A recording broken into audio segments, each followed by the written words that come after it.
Welcome to the Pink Lady Posse podcast, where women over 50 take a fresh look at living, toss out tired stereotypes, and say a big heck yes to what's next. I'm your host, Sandy Parker, and around here, we challenge limitations, rewrite the story on aging, and reclaim our power, pleasure, and purpose. Why? Our next years are not about a decline. They are our big reveal. Let's go.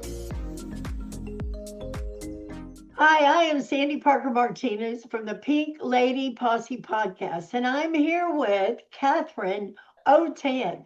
And I know Katherine from many different angles, let me just say. And I want to say first, welcome, Katherine. Thank you. Now, I don't want to go into all the angles we know each other in, but we met through some communities we have in common: Wise Women Collective, Pink Lady Posse, Celebration Friday. And one thing I've noticed is Katherine is no stranger to transition. Would you say? Oh, yes. I'm sorry. I'm trying not to burst out laughing. That's okay. You go right away. So give us like just a perspective on transition as you've come to know it. Well, okay. I started my very first business when my son was less than 6 months old. And I had been working in the international community. I had very good job. I was working actually for a woman-owned firm and in Washington, D.C. And I decided that I needed to start my own business because I had a miscarriage and I was docked pay when I was supposed not to be docked pay. And this was a woman-owned firm that did not have maternity leave or anything. So I was like, if I'm going to work the rest of my life, I'm going to do something I love, and I love jewelry. So I started a jewelry company. I was 26 years old. I had just had my son less than 6 months ago, and everybody thought I was crazy. But I have to tell you, my husband was completely supportive. He was there for me, changing diapers and doing housework while I did trade shows and gift shows. And I was still working. I worked at the National Academy of Sciences at the time in Washington, D.C., and I sold on my lunch hours. I sold on weekends. I did home parties. I did craft shows, and I built a business. And then we moved to New Orleans, and I opened a jewelry store in the French Quarter. And that's a 7-day a week crazy. I had at that time, 3.5-year-old. And to be honest with you, it got to the point where it was like overwhelming, but also, I don't know if you all know about the oil bust in the 80s, but the oil bust left New Orleans in a situation where companies were closing their stores and leaving their inventory in there and walking away. Houses, $1 million houses, people were walking away from their houses and not paying their mortgage or anything. It was really bad. So I saw that we were hemorrhaging. I closed it, and I started a wholesale jewelry company at that time. That company, I grew it to a 6-figure business by the 2000. And then we moved to Louisville, Kentucky in 1991. These moves were because of my husband's job with the federal government. So I picked up, changed, pivoted, did what I had to do, talk about transitioning, starting businesses in different states, different communities, different tax systems, like inventory tax on jewelry was like phenomenally bad. But anyway, I kept that business going for a very long time. And then my husband was diagnosed with Parkinson's in 2004. When he was diagnosed, I had no healthcare background, and it was very sudden. We knew he'd been having something wrong for a while, but we didn't know what it was. It took over 3 years to actually get the diagnosis. Wow. And he did not have the tremor. They were like, that's why they couldn't diagnose him. They thought he had essential tremor because once in a while he had a little tremor. And they said, well, if something else happens, call us. Well, more and more and more things started happening. So when he was diagnosed, I I had my business going. Things were just booming like crazy. He was working hard in his job at the federal government. And I honestly wasn't sure what to do because I read the writing on the wall and I started learning more about Parkinson's. I knew no one personally that had Parkinson's at that time. 2004, I knew about Michael J. Fox. I knew about Muhammad Ali and some of the other famous people who had actually told us they had Parkinson's. But it made me transition again. And so I took my business, my retail business, mainly wholesale at that time. I was selling to companies all over the world. I had an international jewelry business, six-figure business.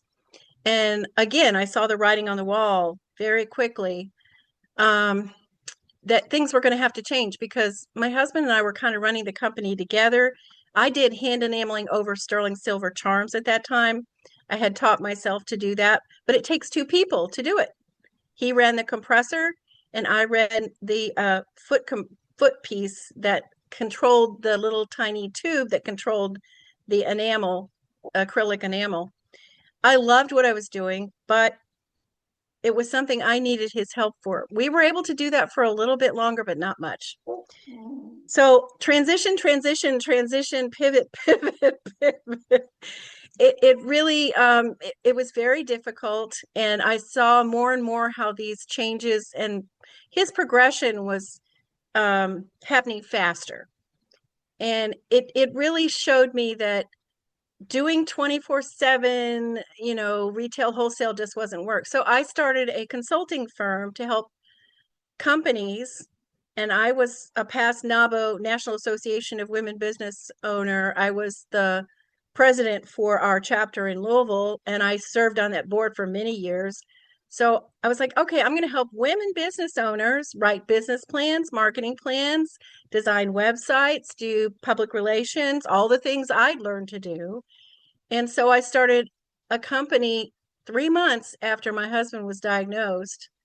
Yeah. While I was still running my jewelry company. So I had two companies going at the same time, and I just kept pivoting as time went on. And when he was diagnosed, I dove in face first, and I call it face first because I knew nothing, and just reading about it wasn't good. So a nonprofit company here that was Parkinson's education, they asked me to run a support group because my husband was one of the youngest people in the area. And she said, can you run a support group? Sure, I said. What I learned was that's how you learn about a chronic disease because everyone in there had different symptoms. They were at different stages. Some were in wheelchairs, some were using walkers, and others looked like they didn't have Parkinson's, like my husband. So I have been running Parkinson's support groups more than 21 years, also caregiver groups as time went on. I've owned a number of different companies over the years, jewelry based, Parkinson's based, caregiver based. At one point, I was running 3 companies. In 2020, I started my 3rd company. So, yes, I know all about transitions. So then you had years of caregiving. How many Yes. years of caregiving? I say 21 from the time he was diagnosed, but it was many more years than that, probably 25, because I kept having to pay attention, track what was going on, learn more about what his symptoms were, because they kept telling us it was essential tremor, and it wasn't. It was Parkinson's. I knew something more than what they had said, so I kept digging and digging and digging. But the reality of our lives at that time was Parkinson's overtook everything. But you know what I did? And this is, I'm proud of myself because I gave myself permission to still run my businesses, to still design my one-of-a-kind jewelry. So I ran Parkinson Partners, which I started in 2012. And then I created a new company of jewelry called Kat's Jewelry Magic, K-A-T apostrophe S. And that was in 2018. And that was to design one-of-a-kind pieces of jewelry that I could sell and give a portion back to programs for people with Parkinson's and their family caregivers.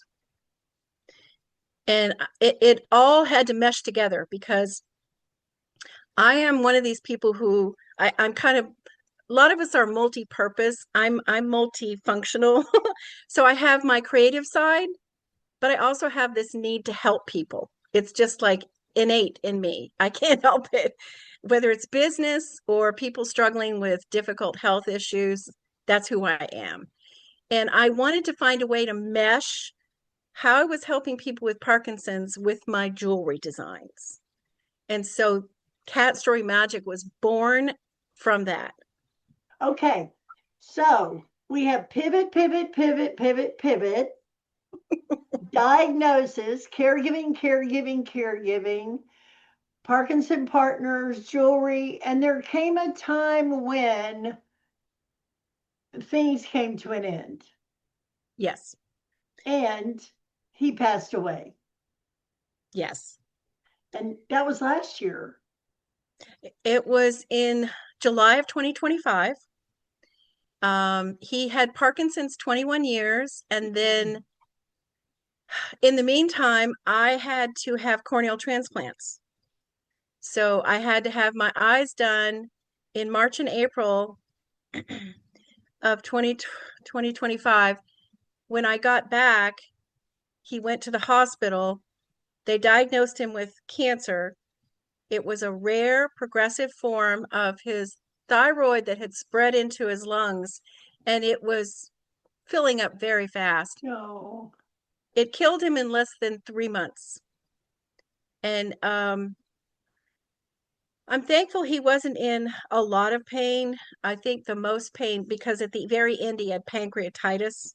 Mm-hmm. And I suspect it was from the immunotherapy that he had, Keytruda. I don't know for sure, but I suspect that's what it was that really took him in the end. So let me just say, I'm just going to inject in here. I'm a widow also. However, when my husband passed away, I didn't do anything for a year. Like, I don't even think I got out of bed for a year. But I know that you have written a book, you have been speaking at occasions, and you would think in the middle of this grief toiled soil that you would do nothing. And yet, I'm in a group with you on Friday morning, and you go, my dreams are coming true. I'm like, what is happening? So, what is happening? Well, I'll take you back. When my husband passed away, as a caregiver for that many years, for 21 years, I had been grieving on and off all those years. Yeah, yeah. Grieving the loss of what our future was going to be, of watching him deteriorate, of watching him change, where he was a man standing tall and then he was bent over and then he started falling. So it was like this. I knew that either Parkinson's or something would take him. Right. And I allowed myself throughout, and he was supportive of this, but I allowed myself to continue. I became a board certified patient advocate in 2018 so that I could help people on a consultant basis, individuals with Parkinson's and their family caregivers. So I continued to work with people virtually, especially during COVID. Right. But I also ran support groups, both online and in person, once COVID was over. And I still designed my jewelry. But when I had to have my eye surgery, my corneal transplants last March and April, I had to put myself on sabbatical because I couldn't see to design my jewelry. And I got used to not designing. So I am still on sabbatical with my jewelry company. I mean, I still have a lot of jewelry to sell, but I'm not creating my jewelry. My background is in international studies and cross-cultural training. That's what my degree's in. I speak French and Italian. I've lived overseas. I've worked in the international community. In DC, I worked in there. And then when we moved to Louisville, I worked here periodically. And a lot of what I did was volunteer. But I always had this dream years ago. You have to understand where I came from in Alexandria, Virginia. My father was a famous writer. He was a Pulitzer Prize winner. And he worked for he walked with Martin Luther King and wrote a series of articles about the civil rights movement and from the Washington Evening Star. And so he got this Pulitzer Prize. But my father was someone who loved bringing international folks to my house. So I met people from different parts of the world, and I grew up with the childcraft. So I read all these stories about India and China and Egypt. And so international was in my blood as well. And so when my husband died, previously I'd been on the board of the United Nations Association for the Kentucky division, because I'm in Louisville, Kentucky. Mm-hmm. But I had also been the president of the Louisville United Nations Association, our chapter here. And I had to pull myself off of all the boards I was on because I was 24/7 caregiving the last 7-8 years at least. More than that, probably. And just, I couldn't do it all. I tried, but I had to pull myself off. So when my husband died in July, first of all, the very first thing I did after he passed, I started writing a second book. Yeah, I did that morning that he passed. I started writing it in French because my husband was Cajun French and we used to speak French a lot. And so I started writing it out and I said, Mon amour David, je t'aime. And then I went on, I was like, wait, nobody's going to know what this says. So I haven't written much more since then. But what I realized was, and we talked, a lot of couples don't do this, but we had talked about what would happen if either of us passed and the other one was left behind. Because we were married almost 47 years. Wow. And very, very happily. I loved him. Believe me, I loved him to death. But we both wanted each other to be happy.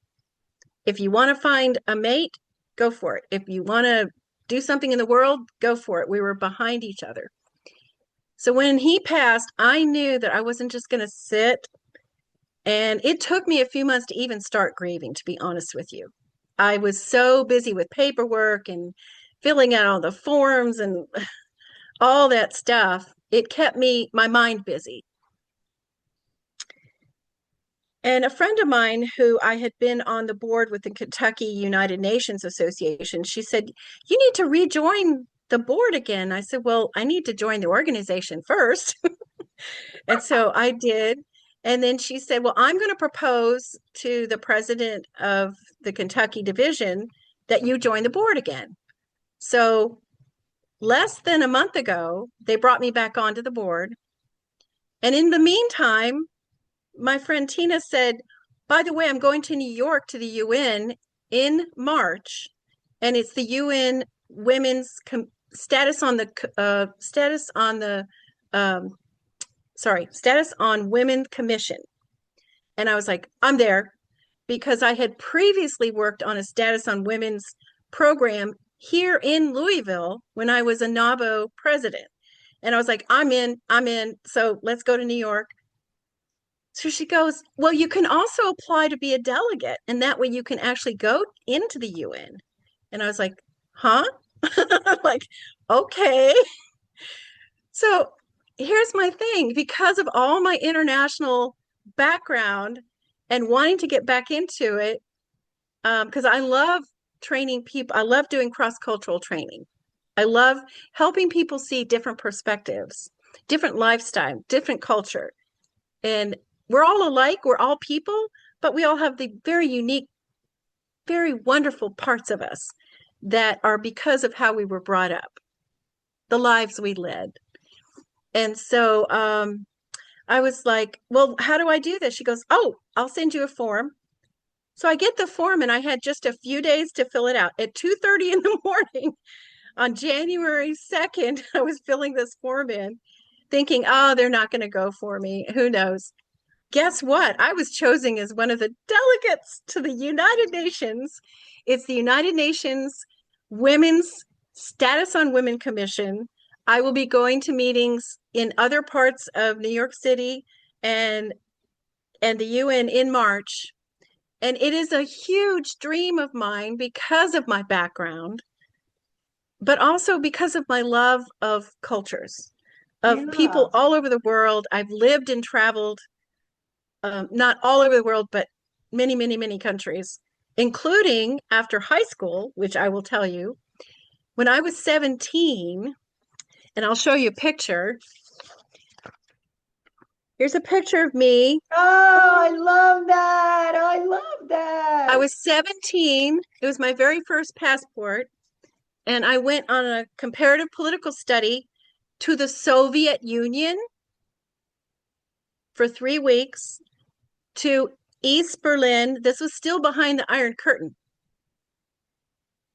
And we went to East Berlin, West Berlin, Warsaw, Poland, Finland, London, Sweden, Denmark, and we ended up in Paris, leaving from Paris. It was a 6-week trip.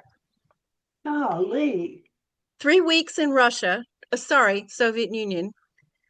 And it changed my life because it opened up my eyes to very difficult, dangerous political lifestyles. It was very oppressive being in the Soviet Union. It was a gorgeous country, but we were traveling to go to one of the palaces out in the country. And I looked up from our bus, and in the corner of, I could see right there was like a pole and a little glass case, and we had machine guns pointed at us as we're driving out to and it wasn't just for us, it was for everybody Right. traveling. And that just gave me the willies. I was 17 years old. So it really did change my life. And it was even more oppressive in East Berlin. So we Well, had to go under the wall to get to West Berlin. you're not 17 anymore. You've been through a lifetime of changes, a lifetime of sacrifice. And I am looking at a resilient survivor, thriver, and I'm witnessing it. Right? It's one thing to hear people say, "Oh, I survived." But you are thriving in your own determination to just go. You know, Sandy, I had 6 miscarriages. And every time I went through them, it was a traumatic experience. But every time I went through them, I became stronger and stronger and more resilient. And I also had some major surgeries in my life. I had my gallbladder taken out when I was in my 30s. And so I've got this big railroad scar across the front of me. And I've been through a lot. A lot of people have gone through probably much more than me. But I want everyone to know you can thrive, but you can also enjoy life. I was listening to something on the radio today, and it was saying, oh, as you get older, you lose the thrill of life. I'm like, I'm not losing my thrill. Mm-mm. No, in I'm fact, not losing it. Deborah, this morning I said, "Well, we're no spring chickens," and she said, "Oh, I am." I'm like, "Okay, okay, then spring chickens we are." And you are a witness to your life is your choice to create. If you stop creating, you'll stop having what you want. But you are literally having dreams come true right now. You know, the fact that all of this came together in just a few weeks, literally, is still mind-blowing to me because I'm not gonna, tell people I'm not grieving because I do. I talk to my husband at night, I cry. I cry at movies. I cry when I see people kissing, hugging. I miss that. I'm 70 years old and I miss that warmth, that love, that partnership, that sharing of ideas. I miss that so much. But I also know that I can get a lot from being connected to the women friends that I have. And it's because of all my friends and my family and my son. I could not be going through all this without my son. He's been with me the whole time with my husband. He's my rock. He's 44 and I love him to death. And I know I wouldn't have made it through the caregiving years if Michael had not been there for me. And a lot of mothers can't say that because it's usually, the women that come in. My son took the place of a daughter in that way. He was amazing. He still is. He's still helping me go through stuff. My daughter helped me when my husband passed away, and I wouldn't have made it without her. So here we are. It's March is coming up. I know. You're going to the UN as a delegate. And for women and girls, for women and girls. This is my bottom line is we as women, we have to support programs and fight for programs that help us. And for the future of women and girls' health, justice, and let's talk about it, sexual violence. Well, you couldn't have picked a better day than Martin Luther King Day I know. to be on this podcast, and it'll air, I think, next week. But we can Okay. celebrate then the fact that women and girls need the world's support, and Es- you'll be there, Especially right now. I mean, let's be real, especially right now. especially right now. We are regressing rather than progressing, and it's overwhelming. Even just, I'm sorry I'm going to say this, but I'm going to be real because I'm an open book. But I watch these commercials for the ED meds, Yeah, yeah, for men. yeah. Uh-huh. And I look at those and they spend all this money and all this time. And I'm thinking, what about the women who are actually carrying the children? Where's the health care for them? Where's the health care for women who, like me, miscarried? I didn't cause my miscarriages. They happened naturally. I was lucky. I lived through them. Yeah. I didn't die. I'm lucky. I'm very lucky. But the bottom line is, why do men get good health care and we don't? Hello? Well, I have a girlfriend, and she has an organization called EBW, Empowering a Billion Women, and she's spoken to the UN. And actually, I have a book about Lumi the lightning bug, which I'm sure you don't know anything about because I never talk about it. But No. I asked her to take it to the UN that it could be shared on an app for girls worldwide. It's a beautiful book about be light, be bright, be you. You're not the others, they're not you, and you'll do things the others don't do. But here's the thing, um, Can justice you send and me a link to that? Because when I go, I don't know if she'll be there or not, but I will share it because I'll be in a lot of different committees yeah, and I would love to share that. But also to let people know the book that I wrote was not like it was about caregiving, but it was about the very difficult journey that we were on at the time. He'd been diagnosed 20 years when let's I see it. finished it. Hold it up. The unexpected detour. There you go. Becoming a Parkinson's expert Becoming a Parkinson's expert and patient advocate the the hard hard way, way. which is what I did. But on the back, there's a picture of me doing my jewelry. Aw. You know why I chose that picture? I want to encourage caregivers to give themselves permission to enjoy life, even if they're caregiving long term. Uh, Well, I know we could go on for 2 more hours because I've got questions I want to ask. But I want to just say thank you for sharing not only your journey and your detour, but being a witness that Amazing things are still ahead of you, step by step, in ways you could never imagine. And you have to be a yes to going forward. I want to encourage all women to do that. And it's not always easy because we get caught up with childbearing and raising our kids and then watching them go to college and then we're like, now what? So find something that you enjoy. And I like people to think of this. Find the joy that you had when you were a kid, because that's what I did with my jewelry. Designing jewelry and working with the pearls and the gemstones and the silver, that was like being a child. Try to find that joy in your life, because you got to find joy in your life. It's a hard enough life to live. If you can't find that joy, you get lost. Well, and I stand for women having each other. And what I say is you can't be your best self by yourself. Hook up with a group of women that support you, empower you, celebrate with you, which of course we have in common, which is how we know each other. So, Katherine, Yes. thank Yes. you so much for being with You're me today. welcome. And hug everybody, because hugging is important. It is important. Mwah. Bless you, Miss Katherine.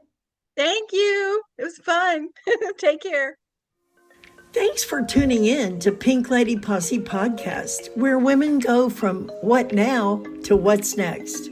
Come join us at pinkladyposse.com, where we share community, resources, and tools to support your next beautiful chapter. With love, light, and a little lipstick. See you next time.